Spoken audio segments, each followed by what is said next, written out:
What's up, dudes? Kublik here. Welcome back to Fallout 4 Survival. So, a couple things that are changing because of survival mode. You know those sweep-ins? There are no more developer codes for our character to do those sweep-ins. I can't do any of the toggle free camera commands any longer. Okay, so we've done some changes to her character to get her to a point where, you know, we have a couple level ups. We've increased her gun abilities a bit. You can see that the actual weapons are now named. Mr. Big's a 45 round shot. We have a pipe pistol, which is currently on the favorite, but that's wrong because we want quick fix to be actually that option. And these are now kind of here just for selling when we get the opportunity to. I'm on the process of looking for glass bottles so that I could fill these things up with water. That's now what really matters to me. Is like, I gotta find some bottles, I gotta get some water. These little random pieces of trash, once again, Bethesda has made even more useful. Now, it's not just glass that I need these random containers for. It's also, wait, oh, cool, we haven't done this part yet. Let's go ahead and drop that straight into agility, because agility is just always really nice. Anyway, but it just gives you that extra boost, we need water, you know, it's not just building anymore, we need water. Food, I feel like we've found and will continue to find enough, but getting those extra water bits are going to be needed. I gave my character the lead belly because I feel like that's just I'm gonna be drinking from a lot of dirty water sources, so I would appreciate having the help. Okay, that was a lot of life that I just lost from a stupid bloatfly. I'm about to die from a stupid bloatfly. I haven't even saved since I've upgraded my characters, and I am half dead from 3 bloatflies. I'm gonna pull out the quick fix, because that is definitely gonna be helpful and needed in this. So let's get into the meat of what I think is most important related to the survival mode and this channel. We like to do these permadeath role plays. Nice. We like to do these permadeath role plays where our character is given, you know, a flaw that we have to play around. I think that still fits pretty well within this constraint. The problem that doesn't fit as well in this constraint is the permadeath part. And you saw how quickly I died, and so it's certainly not a surprise that, yeah, in fact, I'm likely to die very quickly. I mean, it is cool in the fact, oh great, I'm overweight again. It is cool in the fact that it adds this really interesting dynamic to what we do when you have a baseball bat? Wow. This interesting dynamic to what we do when, as we're playing, our character has to be careful, has to think about what's going on, has to be much more aware of their surroundings because, holy crap, they could die. The problem that I'm hitting with this is you saw how quick somebody died. And this is a problem that was starting to show up in carrot flowers, that's interesting to see that. But this is a problem that started to show up in the Fallout 4 permadeath roleplay stuff already, where we had a character who I was more worried about them dying than I was necessarily about the interesting risks that could happen. I feel like survival mode potentially could fix that problem.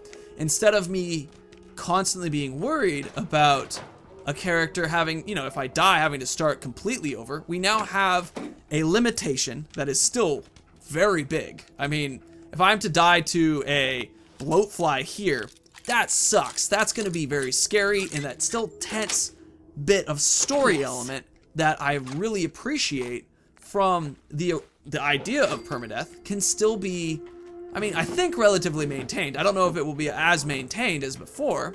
I mean, I'm not going to have to start the entire thing over. A character isn't gone forever if they can't, you know, complete this one super mutant mission and the like.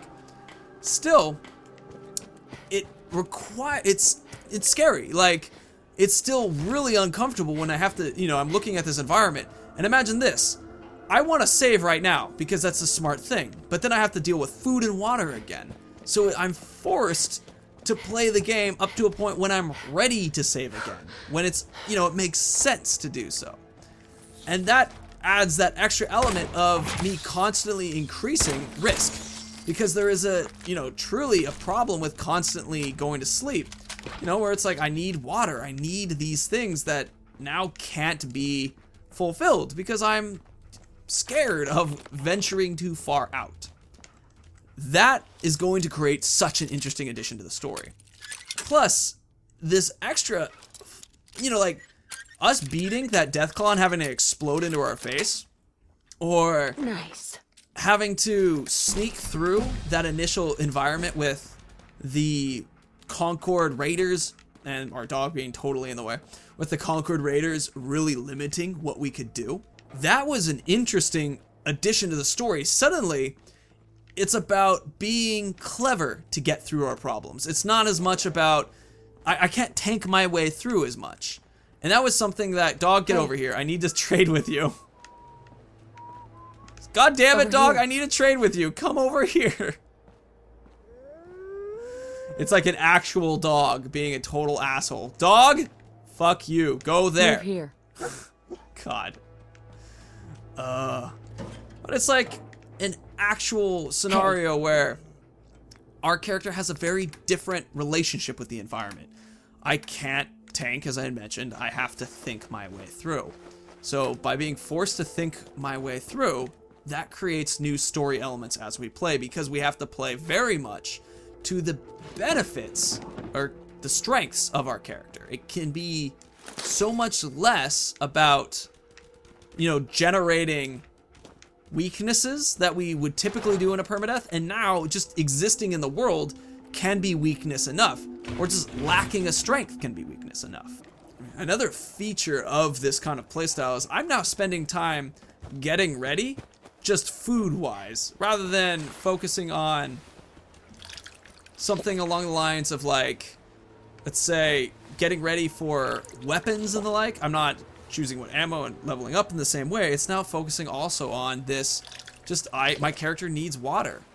And I feel better, but I'm still parched. I actually have a couple bottles. Oh no, my dog has a couple bottles. That's right.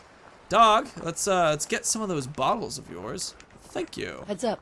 I mean, it's little things like this, Heads up. which is just so different to what I used to do. Now I'm thinking like, oh, you know, let's make sure that I have some, you know, vessels so that I can have drinks. Apparently that's too much to run, but I think that's fine. We're gonna just give him one gun that we happen to have carrying on us, and we should be good. There we go. Now we can fill the bottle, and fill the bottle. Now, when you have 3 dirty waters, you're able to turn it into 1 purified water. I'm not gonna do that. Here, I'm just showing you guys I can do it, because my character has the fact that she lead belly. That's gonna minimize the amount of dirty water radiation that I get, which is gonna be very helpful. So I'm not too worried about it. My character, as you saw, I had less than 0 raz given to me per second for doing that. So I felt that was totally a fair, safe thing to do. As we're heading back here, I'm gonna look at what the next lead belly will be. Take no radiation, or less radiation, no radiation. Who knows how that's gonna be. But maybe Demolition Expert will become our next one. I'm actually not 100% sure. Okay, so I've done some more changes to the character. A lot of stuff just thrown on the ground because what am I gonna do with these? They're just not gonna be very useful.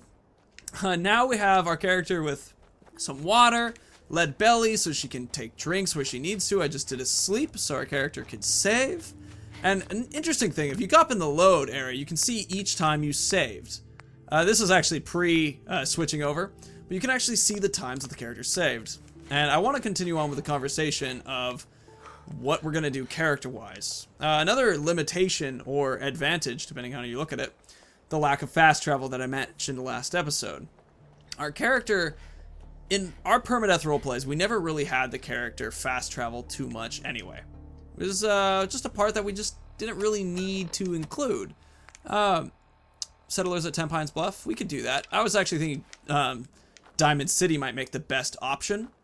Specifically because Diamond City has, you know, purified water we can get. It will have, listen to that, you know, meat. It's like, that's something that matters now, where I can find a safe form of water. Though our character, since we gave her the lead belly perk, perhaps water is actually gonna not be too bad. In fact, it might make a lot of sense to just follow rivers, because I know that I'll never have to worry about water in that case. I wanted to go to these guys because they actually have a mission that would take us to the Corvega plant, which is one we've done a lot on this show. And that's something that I feel is a good place to test our character, since that's how we've always been testing our characters. There's a boss there that has interesting lore, it's big, it requires multiple levels, and we can actually talk to Blake real quick. Actually, it turns out that they're taking us not to the Vega plant, but to the satellite, Olivia, which I think that's fine. That's still a bunch of raiders that we'll have to go up against. It's still an interesting place. And also, if you guys recall, the explosive mole rats live there. So that's going to be a very interesting thing to run into. Now let's talk a little bit about story in relation to a survival playthrough. I was playing my main character on survival. I thought I'd try it, and I got demolished. I was carrying mini nukes and fusion cores and all these pieces that I don't actually need when, like, but I just had them. Like, why not? Like, it's not like I'm being limited in any way by me carrying them. Versus in survival mode, you are totally being limited by carrying them. I mean, I wouldn't be surprised if even the fusion cores shorter amount of time that you could use them. Like, it just sort of is happening that way. Hold on, we need to make sure that we get Mr. Big up here, 28 damage. Actually, is that Mr. Big's 28 damage? The 10mm is 21. Okay, cool. So Mr. Big is our highest per shot damage, which we can make more so later. But for now, let's stick with quick fix. So, picking up our wild mint fruit, very nice. So the story element of like growing the Minutemen, suddenly it becomes more useful to have more locations. Holy shit. It becomes more useful to have more locations where you will have, okay. Okay, hold on. Whoa, da. Am I reloading? Why is this going so slow? Is this like a version? Doesn't seem to be. God, that was scary. What was I talking about? Got it, came back to me. So with the Minutemen, having more locations to store stuff becomes extra useful, being that it gives you that bonus, so you don't have to walk back to every sanctuary location. Oh god. In order to have your upgrade your weapons and things, you don't have to worry as much about finding items and junk to do that. It's becomes less important. Critical. Oh, that didn't kill him. That's not good. I did not expect to be running into raiders like this. I've never walked this way before. Oh god. Where's the dog? There's the dog. There we go. We got him down. Mongrel dog meat, chain dog collar. Cool. So we can actually save here. That's kind of cool. Finding beds that are useful to us. But they will actually give us less rest than the typical bed that we own where we start. It's another thing that gets it. And that's another reason why it makes sense to have more locations that are safe. Anyway, there is that extra benefit of, a bed that doesn't hurt you when you sleep there. You get well-rested bonuses. There's a lot of things that are good that end up happening alongside owning more sanctuary locations. But the story to me, especially in a permadeath roleplay, now becomes less about me making the wasteland better in a way, and becomes more about this self-preservation experience, just going through it. I had a request not to shoot rad stags from one of the comments, and I won't right now because they would probably tear me apart. But that request means less to me now that I need to eat. Our character who needs to eat will probably be much more violent and willing to shoot people to get beds because you can't sleep in beds you don't own, for example. So by doing those extra bits, that will help being able to sleep in beds that, you've killed everybody to get and that kind of thing. Anyway, we've now made it to this location. Luckily, we've saved actually pretty close to here.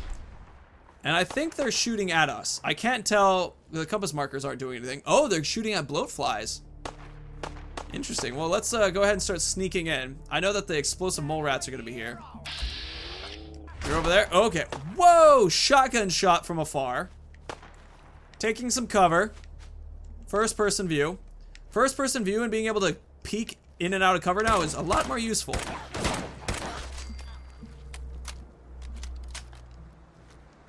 I don't see anybody anymore. Just the dude up top.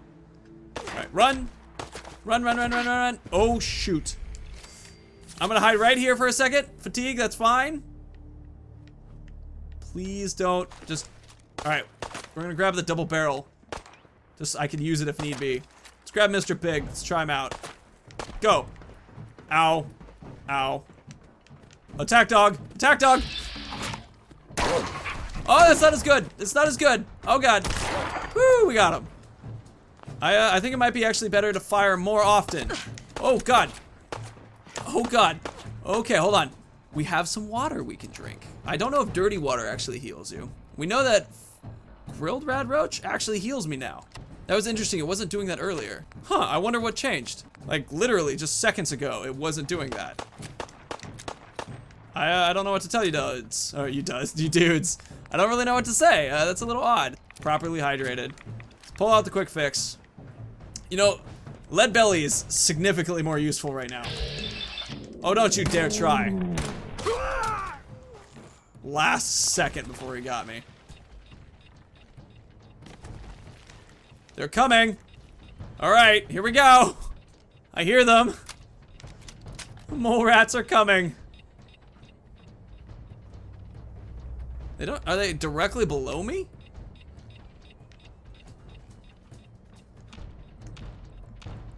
Here it is, here it is. Okay.